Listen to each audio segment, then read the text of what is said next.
Silakan, Sarah. Iya, haleluya. Kita berdoa dulu ya. Kita minta pengurapan, kita minta kuasa Roh Kudus, dan kita percaya bahwa hikmat, pewahyuan Allah turun buat kita semua supaya kita diberkati lebih lagi. Mari kita berdoa. Haleluya. Terima kasih Tuhan buat semua kebaikan-Mu. Kami percaya Tuhan hadir di sini. Kami percaya Engkau telah memberikan kami kemenangan demi kemenangan, dan oleh firman-Mu kami semakin kuat dalam Engkau. Diberkatilah telinga roh kami, mata roh kami, sehingga apa yang kami dengar, yang kami baca, kami sangat diberkati.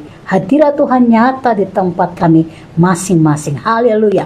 Amin, amin. Iya, setiap hari kita dihadapkan dengan yang namanya jengkel ya, dan ada hal-hal yang memang terjadi oleh karena diri sendiri ya. Kita jengkel karena memang ada hal-hal yang mungkin kita buat sesuatu yang tidak nyaman, tidak baik, dan kita jengkel dengan diri sendiri.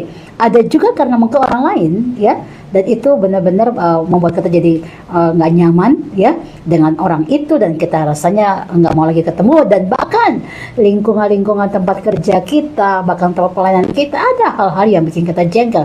Tapi tahukah saudara bahwa kejengkelan yang tak teratasi dapat menimbulkan banyak kerusakan. Kerusakan pertama buat diri sendiri, kita bisa punya mentalnya jadi terganggu ya. Kita punya rohaninya jadi tidak bertumbuh, dan itu sangat tidak baik karena merugikan kita. Dan dengan orang lain juga ya, kerusakan dengan orang lain artinya relasi dengan orang lain jadi kurang bagus saudara, dan itu nggak baik saudara, karena satu musuh terlalu banyak. Kita jadi pembawa damai, kita tidak mau ada musuh ya kan, tapi kadang-kadang kejengkelan oleh karena orang lain itu merusak relasi kita sendiri dengan orang lain juga.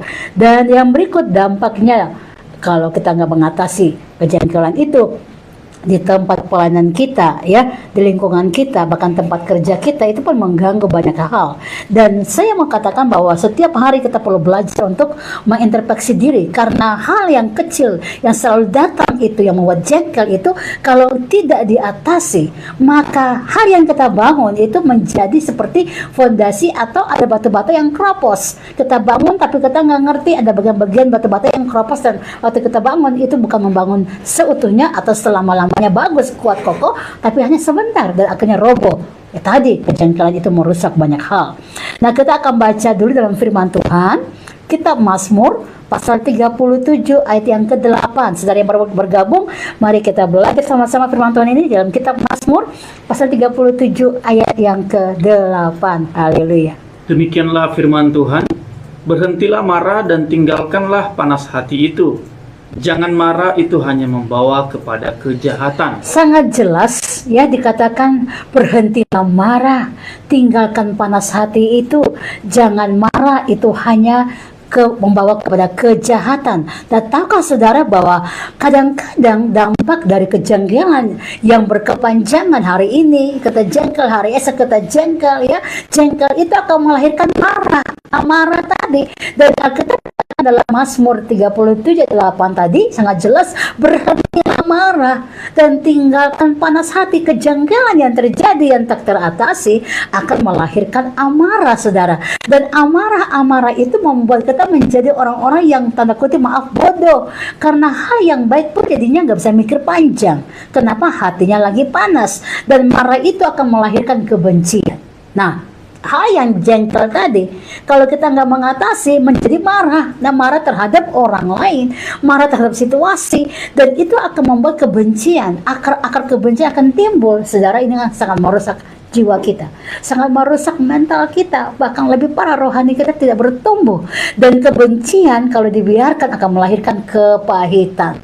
Ya, pahit itu membuat akar-akar yang kokoh ke dalam, sehingga kita akhirnya punya hati membatu. Dan kalau hati membatu akan menjadi luka batin. Sedikit aja kalau tergores lagi akan berkali-kali merasakan kesakitan yang sama. Dan sepertinya kita langsung terikat dengan namanya roh negatif. Nggak mau lagi move on, nggak mau lagi bergerak untuk hal-hal yang baik, karena udah terpaku atau udah terpagar dengan negatif. Kalau saya gini nanti begini lagi, kalau saya gini nanti gini lagi. Nah, ini hal-hal yang sebenarnya tipuan iblis yang membuat saudara akhirnya nggak bertumbuh di dalam rohani saudara.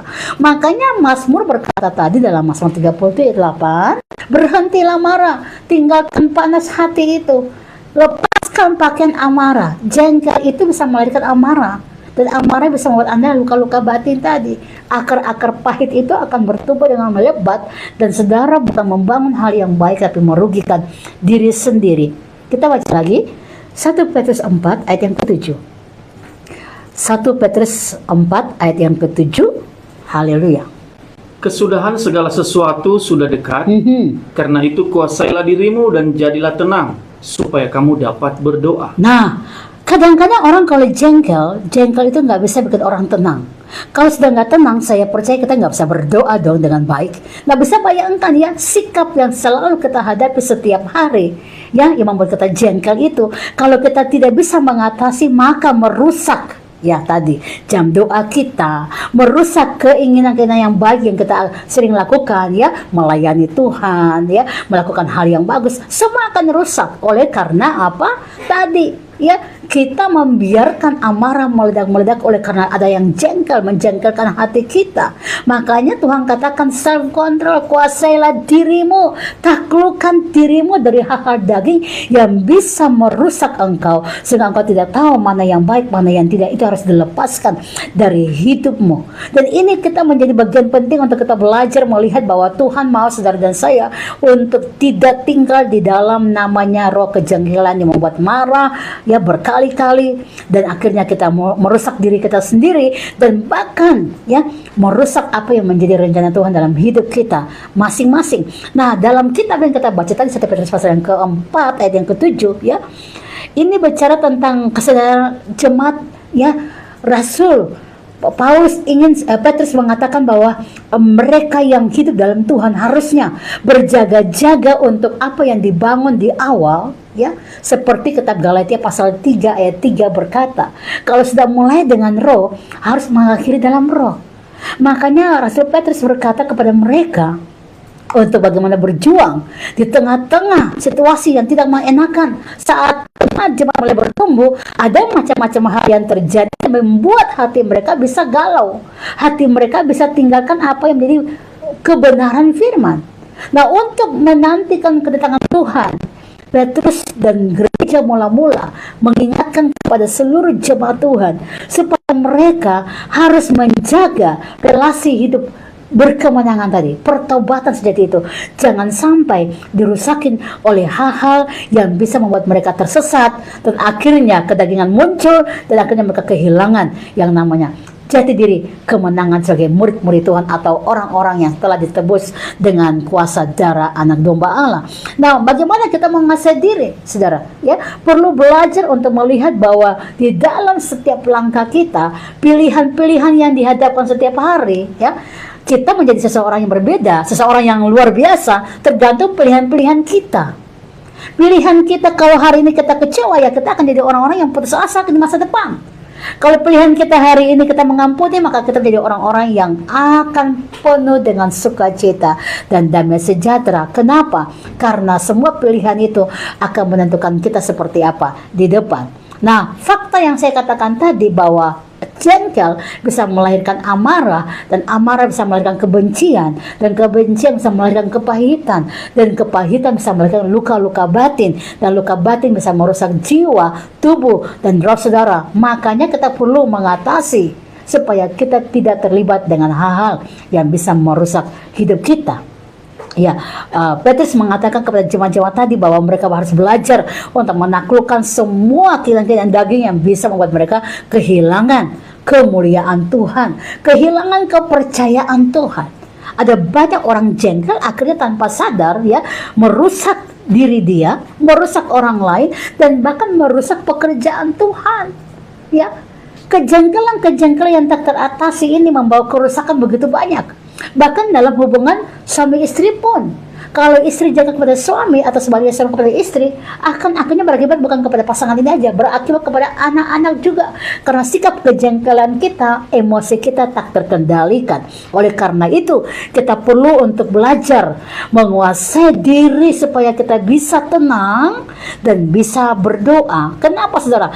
Karena di dalam ketenangan kita bisa merasakan hadirat Tuhan dalam doa-doa kita. Kalau saudara tidak tenang, saudara tidak bisa merasakan kehadiran Tuhan, apalagi mendengarkan apa yang menjadi kerinduan Tuhan dalam hati saudara. Makanya orang yang lagi jengkel akan sulit untuk bisa mengendalikan dirinya. Kalau jengkel itu berkembang, kita perlu menaklukkan kejengkelan itu supaya kita bisa menang di sana. Nah, saya ingin katakan saudara bahwa kejengkelan bisa terjadi karena berbagai sumber yang memacunya. Tadi saya katakan diri sendiri, orang lain, bahkan mungkin keadaan situasi yang terjadi. Karena itu sangatlah penting bagi kita untuk mengendalikan sumber kejengkelan ini, ya. Jengkel dari diri sendiri. Mengapa saya jengkel? Harus saya tahu. Saya jengkel dengan diri saya sendiri, kenapa, ada apa? Saya jengkel dengan waktu disebut nama seseorang dan saya jengkel dengan nama itu, kenapa? Saudara, ya, harus cari tahu. Saya jengkel dengan masalah, dengan situasi, dengan persoalan. Mengapa? Ada apa? Mengapa saya jengkel? Perlu tanya diri sendiri supaya engkau bisa menerobos, ya, dan menaklukkan semua kejengkelan itu dan jadi orang yang menang dalam segala hal. Kita perlu untuk bisa menguasai sumber kejengkelan, untuk mengubah setiap sumber kejengkelan tersebut menjadi sebuah motivasi diri, ya, supaya lebih positif dan bisa produktif dalam kehidupan kita masing-masing. Nah, saya katakan tadi, ya, sumber kejengkelan bisa dari diri sendiri, orang lain, dan lingkungan kita, ya. Dan kadang-kadang waktu saudara menyamakan diri dengan orang lain dan orang itu mungkin lebih dari saudara bisa jengkel juga. Atau orang lain yang saudara lihat lebih, ya, maju daripada saudara, harusnya saudara lebih maju daripada dia, dan saudara nggak bisa terima itu, saudara juga bisa jengkel. Jadi ada hal-hal yang sebenarnya pandangan kita yang perlu kita ubah, karena pandangan-pandangan yang salah itu membuat saudara jengkel. Dan itu artinya saudara membuka celah kepada iblis untuk merusak apa yang baik yang harusnya saudara bisa alami dalam rencana Tuhan. Saya mau katakan bahwa pintu berkarat di rumah kita pun kita bisa menyaki supaya tidak berbunyi. Artinya kejengkelan seperti apapun, kalau ada kemauan untuk kita bereskan, kita pasti akan berkemenangan. Jadi kadang-kadang orang jengkel bahkan berhari-hari, berminggu-minggu, berbulan-bulan, bahkan bertahun-tahun karena dia tidak mau melepaskan yang namanya jengkel. Dia biarkan marah, dia biarkan ada kepahitan, dan tanpa sadar ada luka-luka batin, dan itu membuat hatinya sebenarnya keras, ya, tanpa sadar membentuk karakternya menjadi orang yang keras. Tetapi dalam pandangan rohani, saudara, ya, pandangan rohani, saya mau katakan sekali, pandangan rohani, ya, kejengkelan adalah sebuah undangan Allah sebenarnya untuk kita mengevaluasi kembali hak-hak kita. Karena apa yang kita lihat dari orang lain, ya, sebenarnya itu memantulkan karakter kita sendiri. Kalau kita bisa jengkel dengan orang yang mungkin dia suka cemooh kita, atau suka cerita orang lain, atau dia suka emosi kita waktu jengkel, kita bisa lihat apakah kita juga punya karakter yang sama dengan orang itu. Jadi ada hal-hal yang sebenarnya kita perlu pengertian dan kepekaan lebih banyak lagi untuk mengenali dan mengubah sumber kejengkelan itu menjadi sebuah motivasi untuk membangun rohani kita naik level, saudara, ya. Tapi kenyataan waktu seseorang dihadapkan dengan sebuah hal yang tidak nyaman dengan matanya, dia menjadi jengkel, maka ada hal juga yang membuat saudara menjadi lumpuh rohani karena kejengkelan tadi. Tapi kalau saudara membalikannya dengan kacamata rohani, saya percaya ada pertumbuhan yang luar biasa. Apakah kita dapat mengubah sumber kejengkelan menjadi sumber motivasi rohani? Bisa kalau ada kemauan. Bisa kalau kita belajar lebih dewasa dari hari kemarin. Bisa kalau kita belajar melihat kepada pandangan Alkitab dalam firman-Nya. Pada dasarnya manusia selalu diberikan kemampuan untuk dapat mengelola perasaannya dan dapat membangun, ya, mentalnya supaya sehat. Dan akhirnya hidupnya akan bersukacita tanpa ada tekanan apapun. Setiap situasi yang kita hadapi dapat kita kelola sebenarnya menjadi hal yang membangun kita. Oleh karena itu kita bisa melihat bahwa ada waktu kita mungkin jengkel, tapi ada waktunya malam itu juga engkau harus evaluasi dan bereskan semuanya. Kita dapat belajar untuk menjadi sabar, rendah hati, dan tidak sombong dalam segala situasi dan kondisi. Nah, mari kita belajar untuk melihat kadang-kadang pemahaman kita terhadap sebuah situasi perlu kita minta pimpinan Roh Kudus supaya kita bisa belajar apa yang menjadi tujuan Tuhan untuk kita. Sumber kejengkelan yang tak teratasi kadang-kadang membuat saudara tanpa sadar, ya, hari demi hari rohaninya semakin merosot. Ya, sumber kejengkelan yang tak terelakkan itu bisa membuat saudara lupa akan pesan Tuhan, lupa apa yang menjadi prioritas hidup rohani saudara di dalam Tuhan. Tanpa sadar orang-orang bisa keluar, bisa mengelakkan diri dari kejengkelan, ya, dengan cara mungkin bahkan melayani tanpa terlihat, tapi hatinya lagi dongkol, hatinya lagi nggak baik-baik saja. Dan ini saya katakan bahwa ada banyak kamuflase yang iblis buat tanpa saudara sadar, dan saudara menjadi yang mainannya iblis karena rohanimu lagi terpuruk, tapi engkau tidak tahu bahwa engkau sedang terpuruk dalam hal rohani. Karena apa? Kejanggalan-kejanggalan yang belum teratasi dalam hidup saudara.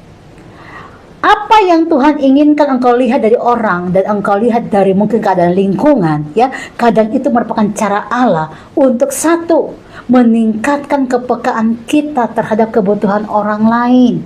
Ini pandangan yang dewasa. Kadang kalau kita nggak dewasa kan kita mau kita dimengerti lebih dahulu. Kenapa dia nggak mengerti saya? Ya, saya sudah lakukan A, B, C, sudah. Akhirnya kita kecewa, ya kan? Kita jengkel. Sebenarnya kalau saudara belajar jadi orang yang dewasa, ya, engkau tidak perlu tahu dan juga mau cari tahu bagaimana caranya orang harus mengerti saudara. Tapi saudara akan mengerti orang karena waktu engkau mengerti orang, engkau sedang belajar untuk manajemen, ya, mentalmu, sifatmu menjadi dewasa di dalam Tuhan.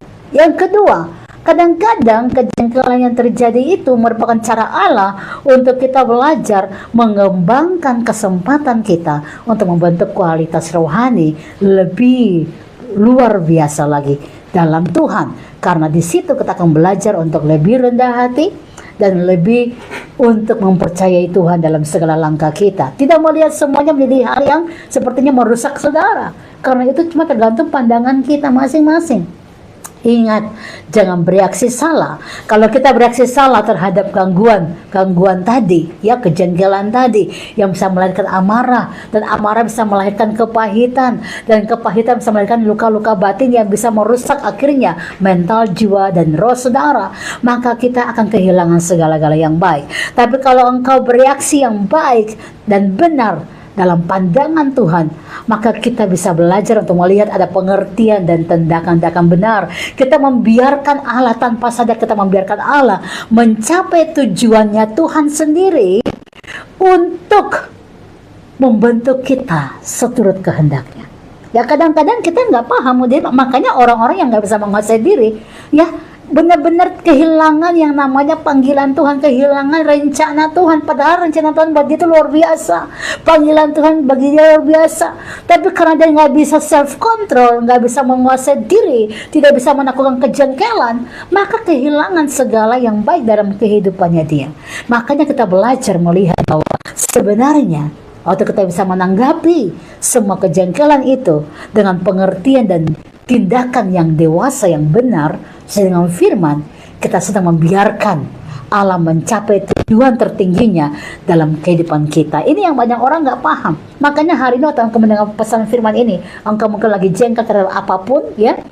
Ya, tapi kalau nggak diselesaikan, jengkelnya berhari-hari, jengkelnya berminggu-minggu, bahkan bertahun-tahun, ini sangat bahaya sekali. Kita perlu membereskan semua karena rupanya sudah ada kepahitan di sana. Anda perlu keluar dari situ. Penting untuk respon yang benar terhadap kejengkelan akan membantu kita menemukan hal yang benar dan lebih besar lagi sesuai dengan rencana Tuhan. Apa menjadi tujuan khusus? Bila satu tujuan khusus telah tercapai melalui gangguan tertentu atau Tuhan izinkan engkau harus lewati, sekarang kita lagi mau uji gimana kita merespon. Ya, respon. Waktu seseorang lagi buat saudara nggak nyaman, jengkel, bagaimana kita merespon?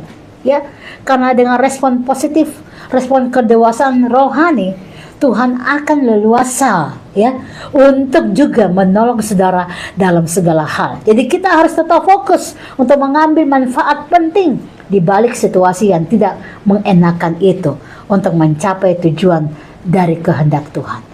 Kita banyak-banyak sekali gagal di sini, saudara. Karena setiap hari kita dengar namanya kejengkelan yang bisa membuat kita marah, yang tak teratasi.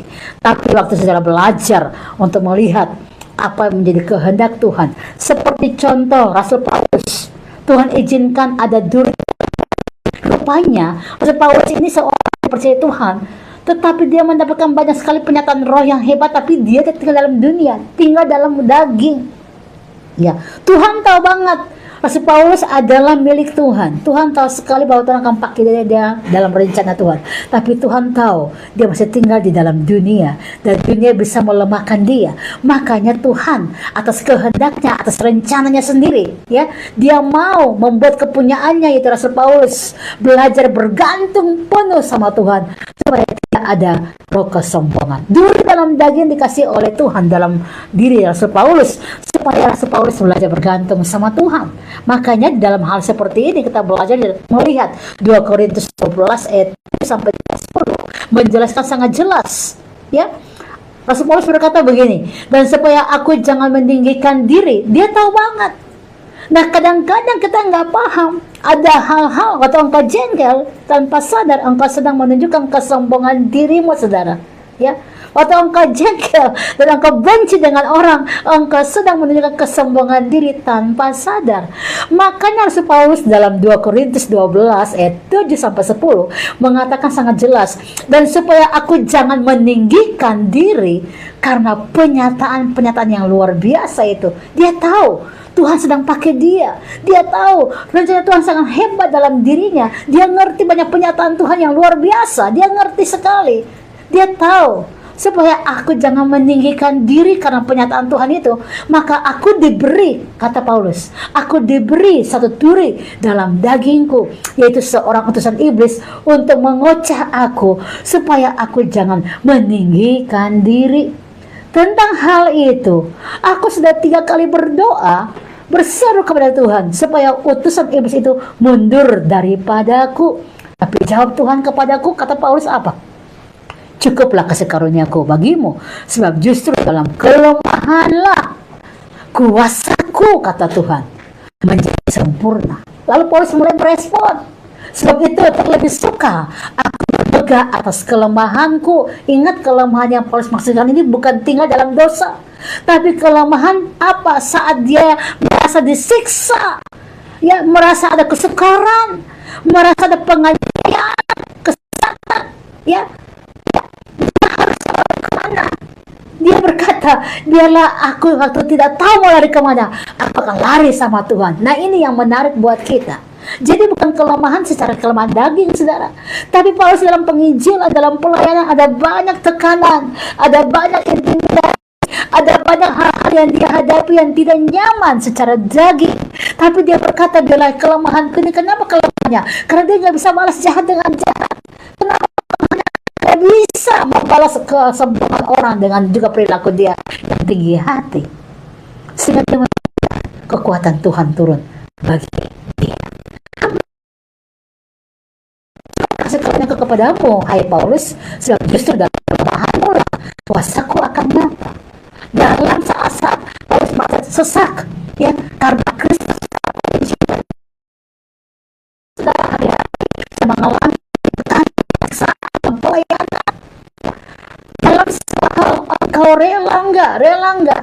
Dalam segala hal engkau rela enggak? Disiksa karena Injil, disiksa dalam pelayanan, disiksa karena melakukan hal yang benar, dalam kesukaran-kesukaran engkau berdoa dan melihat jawaban. Masihkah engkau mengandalkan Tuhan? Dan ini yang Tuhan mau, Paulus mengandalkan Tuhan dalam kelemahannya. Dia rasa bahwa dia tidak bisa, dia tidak mampu, kuat, tapi dia tahu bahwa Allah akan turun buat dia. Itu yang kadang-kadang kita harus paham.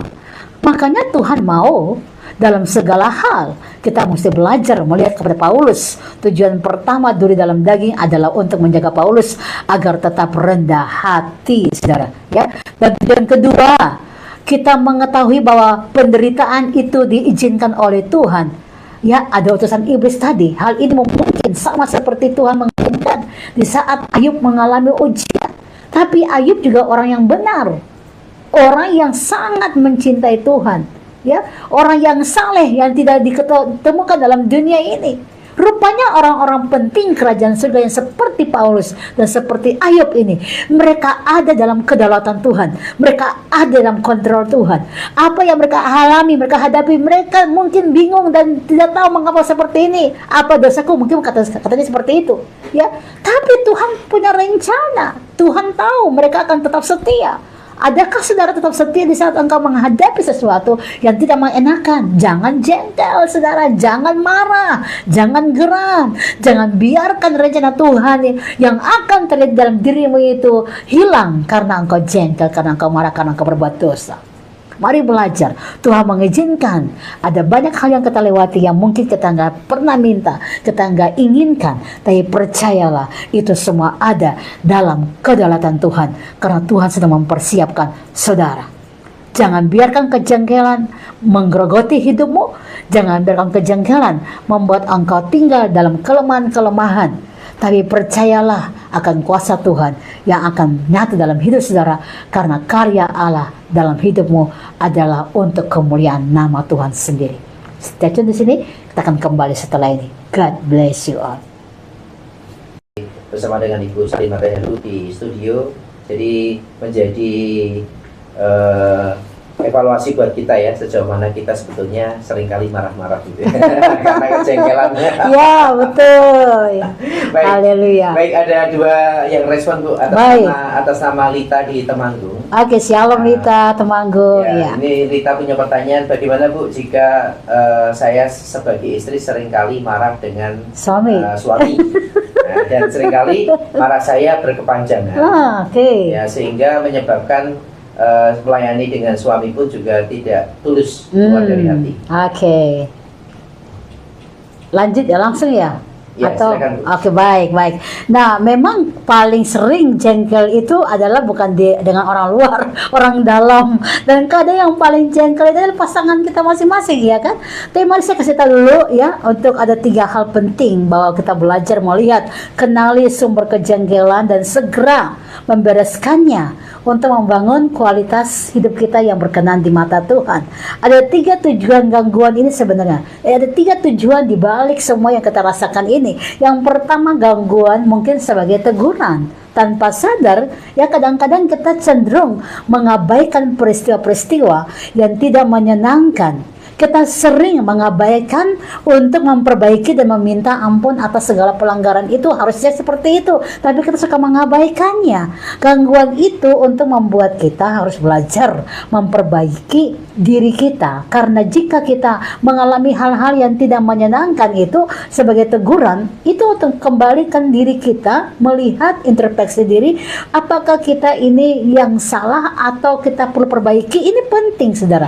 Jadi tidak selamanya gangguan itu kita harus melihat atas gangguan itu orang itu kita salahkan dia, tapi coba kembali kepada kita.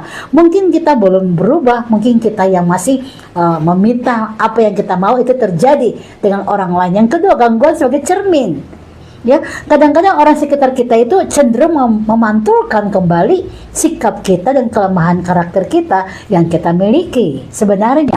Oleh karena itu kita harus buang rasa sensitif terhadap keadaan itu yang tanpa kita sadar mungkin mencerminkan tadi kelemahan kita atas apa yang kita lihat dari orang itu sendiri.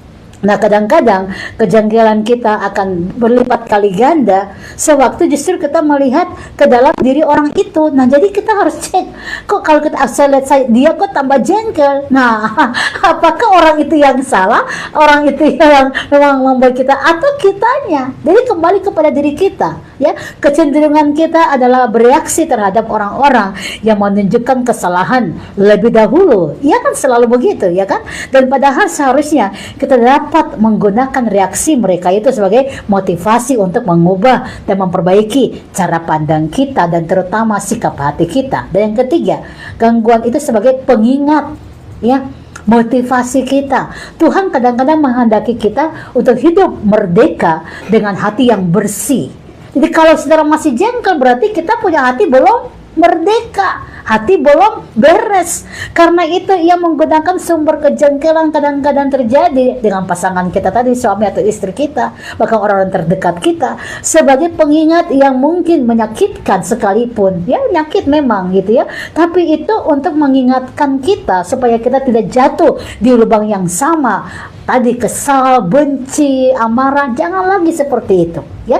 Tuhan punya cara untuk mengingatkan kita untuk hal-hal yang mungkin kita pernah lakukan di masa lalu, dan mungkin ini adalah pengingat di orang itu supaya kita tidak melakukan seperti yang orang itu lakukan. Jadi sebenarnya ada manfaat di balik jengkel tadi. Sampai kapan tadi pertanyaannya? Apakah saya perlu terus jengkel? Ya udah berapa lama jengkel tadi sebagai teguran? Coba kita perhatikan. Berapanya Tuhan lagi tegur saya yang harus berubah. Yang kedua, gangguan itu, jengkel itu sebagai cermin. Mungkin ada sifat karakter yang justru saya harus berubah dari apa yang saya lihat tadi. Dan yang ketiga, pengingat untuk kita tidak jadi sama dengan apa yang kita lihat tadi. Karena Tuhan mau kita menjadi orang yang dewasa.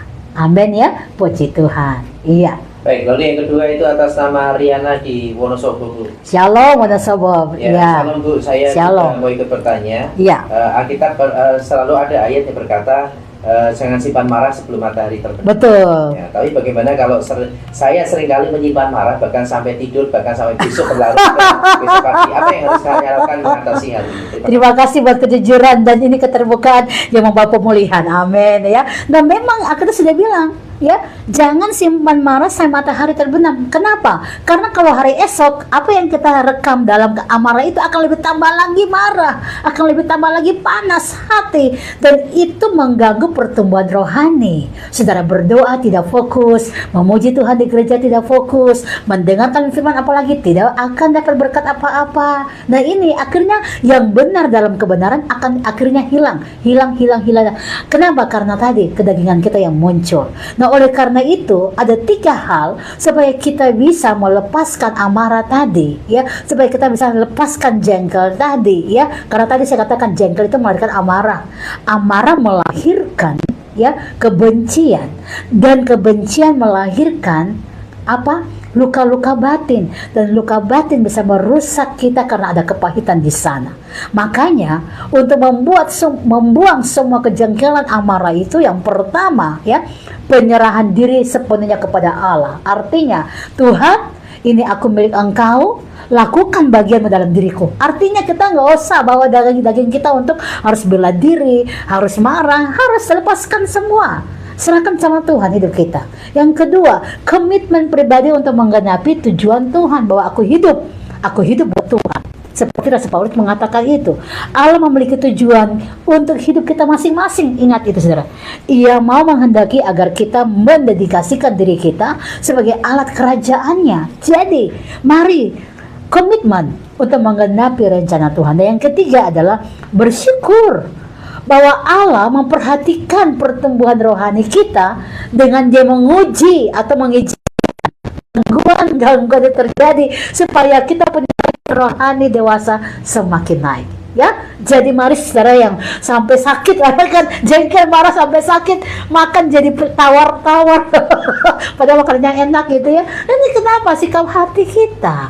Ya saudara, mari belajar introspeksi diri, karena saya mau katakan Tuhan lebih tahu yang terbaik. Rasul Paulus aja yang sudah sangat luar biasa dalam Tuhan ya, banyak penyataan Tuhan aja, Tuhan masih punya rencana buat dia. Tuhan yang menjaga dia, Tuhan yang berkehendak menjaga dia, menyombongkan diri dalam dunia. Kita bukan seperti Rasul Paulus, tapi semua kita, Tuhan bawa kita, tarik kita masuk ke dalam rencana yang besar. Jalurnya ada di situ, proses demi proses, supaya kita semakin indah bagi kemuliaan nama Tuhan. So mari belajar untuk ayo lepaskan semua kejanggalan, nggak usah tunggu matahari terbenam ya. Malam ini berdoa minta ampun sama Tuhan, dan mari serahkan diri sama Tuhan sebagai milik kepunyaan Tuhan ya, dan percaya ada komitmen yang engkau bangun bahwa hari ini hidupku adalah untuk Kristus, begitu ya. Dan yang ketiga adalah mari izinkan Tuhan memperhatikan engkau lebih dengan caranya Tuhan, gitu ya. Jadi ada artinya, ada proses, izinkan aja. dan yakin engkau akan baik-baik saja, engkau akan aman. Sama seperti Rasul Paulus dan juga Ayub, Tuhan gak izinkan iblis mengambil nyawa mereka karena memang Tuhan berkuasa atas maut, dan Tuhan juga berkuasa atas hidup kita. Yakin rencana Tuhan itu adalah damai sejahtera dan bukan kecelakaan. Haleluya. Baik, mungkin bagian terakhir sebagai penutup, Ibu Salin bisa berdoa bagi Joshua supaya mengalami kebenaran firman yang Amin, tadi. amin. Dan juga setiap yang seringkali jengkel-jengkel terhadap pasangan, mulai bertobat tadi, seperti amin. Salin mulai bertobat ya dari yang jengkel, kemudian menjadi seringkali memaafkan. Yes, amin, amin ya. Mari kita belajar untuk introspeksi diri. Karena dibalik hal yang kita rasa tadi jengkel-jengkel, jangan melumpuhkan rohani saudara. Jangan batasi kehendak Tuhan dalam dirimu.